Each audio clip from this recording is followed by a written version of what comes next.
দিনের প্রথম বৈঠকটি আসলে হয়ে গেছে, সেটার আপডেটটা জানতে চাই। সচিবালয় থেকে যুক্ত হচ্ছেন সহকর্মী শারমিনীরা। আপনার মাধ্যমে খবর পাচ্ছিলাম আমাদের বাণিজ্যমন্ত্রী খন্দকার আব্দুল মুকতাদিরের সঙ্গে ব্রেন্ডন লিঞ্চের বৈঠক হয়েছে। বৈঠকের বিষয় নিয়ে পরবর্তীতে হয়তো ব্রিফিংও হয়েছে। একটু জানতে চাই সেখানে কি কি বিষয়ে গুরুত্ব পেয়েছে এবং পরবর্তী গন্তব্য সম্বন্ধে একটু জানাবেন আমাদেরকে শারমিনীরা। নিঃসন্দেহে এই যে তাদের সফর, এই সফর আসলে এক ধরনের সৌজন্য সাক্ষাতের পাশাপাশি এক ধরনের তাগাদাও, কারণ নির্বাচিত সরকার দায়িত্ব নিয়েছে প্রায় 2 মাসের বেশি সময় হলো, আপনি জানেন।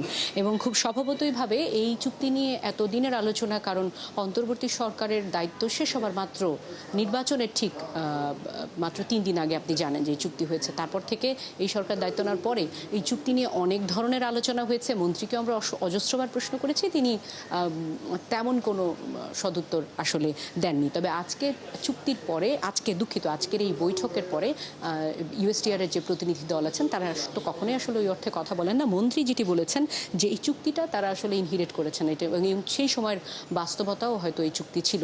তবে মোটা দাগে একটি লাইন স্পষ্ট, হয়তো ধারাগুলি ধরে ধরে তিনি বলেননি, তিনি যেটি বলবার চেষ্টা করেছেন যে এই চুক্তির মধ্যে যাই আসলে থাকুক, যে কোনো ধরনের বাংলাদেশের মানুষকে দুশ্চিন্তাগ্রস্ত না হওয়ার আহ্বান জানিয়েছেন। এবং পাশাপাশি আরেকটি বিষয়ও বলবার চেষ্টা করেছেন, সেটি হচ্ছে জনস্বার্থের বিরুদ্ধে যদি কোনো কিছু যায় সেটি সমাধানের বিষয়ও কিন্তু আসলে এই চুক্তির মধ্যে রয়েছে।